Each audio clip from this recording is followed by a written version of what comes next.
Holding. Hindi kasi nung una kasi walang isip kasi ang sa ating kinagisnan. Hindi man lang nagsalita. Oo, sinabi nga. Ay, patay. Sabi ni Mara. Mamatay. Oo, sabi ni Merly. Ay, Oo, namatay. Bata si pa Bonnie. yun eh. Bonnie pa yun. Yan ni Deo. Nagtitinda ng... Kung may isip sorbetes, ang magulang natin nung una, ay maganda buhay natin. Ano? Biruin mo, siyang maliit noon na mula nung sawmill na yun, siya ang tao dun. Tapos ngayon, anong nangyari? Pinabayaan, sayang. Dapat lahat sawmill binigay sa kanya. Mayaman na yun. Mayaman. Sawmill. Dapat mayaman na. Sawmill. Ano, kumpare niya yung Chinese na may-ari ng sawmill. Binigay sa kanya. Pinabayaan. Ninong ko yun. Ninong ko. Na ganyan-ganyan pa ako. Sayang. Na pare. Kaya miski anong hilingin ni tatay doon, binibigay. Sayang, ano? No, naroon pa ako. Anong pangalan nung Alam ko rin, anong ha? pangalan nung Chinese na 'yon? Hindi naman si Lugit eh. Hindi naman si Lupong. Ha? Hindi naman si Lupong. Si Lugit. Biro mo kumpare niya yung Chinese na may-ari ng sawmill tapos nung umuwi ng China, ang sabi, ibinigay doon sa tatay namin. Hindi pinakialaman. Nagtiis doon sa nung maalis ang sawmill, nagtiis na lamang ng magtanim ng saging. Doon sa sa Mararog. Hindi nyo inabutan yung maliit pa ako. Ganyan. Kaya naisip na ko eh. Na hinarang ng jeep ay patay ubos lahat. Patay tao. Eh, Na sumakit ang tiyan ni nanay. Kumain ng mabangong saging. Uminom ng beer. Namilipit ng sakit ang tiyan. Dadalhin sa bungabong. Anong sinakyan? 6x6. Saan ba kinuha niya? Sa kumpare niya, isang salita lang. Bigay isla. Bigay titing. Titing tawag eh. ang lakas nun si tatay sa mga ano, kasi kilala lahat.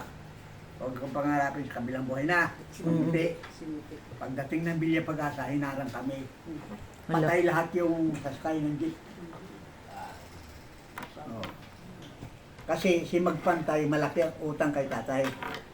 Sa panahon na palay.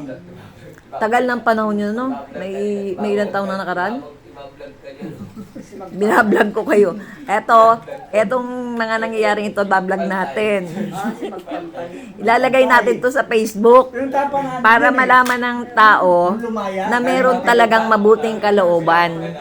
Ang mangyayari nito, kaya binlog ko ito, kasi para malaman ng buong mundo na may tao na hindi mahilig sa pera, hindi mahilig sa material, nagpapakahirap.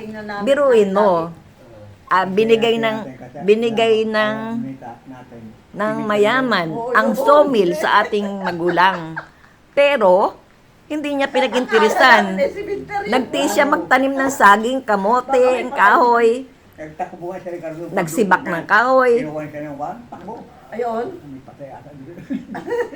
Ay, akala natin yung simentaryo nga. Hindi, kala ang simenteryo na sa kabila. Ang akala natin ay may patay doon. Yung pala, tambakan ng bakal. Tambakan. Sayang wala pa tayong isip. Ako malinggit pa nun eh. Yung bakal na yun.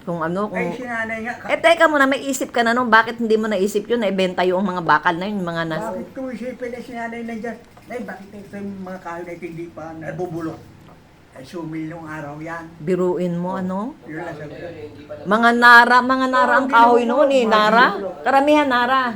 Nara ang kahoy na naandun sa amin. Nara, tangili, Kasi mga talagang alimasan eh. Kapag nakakastong bumalik itong mga kahoy ito, ano ba itong kahoy ito? Ay, sumil nung araw yan. Ay, naroon yung bakal. Oo, nandun bakal. May mga susok. Hindi. Talagang may malinis na kalooban yung magulang natin. Ang inisip niya kasi, natatakot siya makialam. Bumuot, pinagatatanong ayam ako. May patay. Pati tayo. Takot na takot tayo sa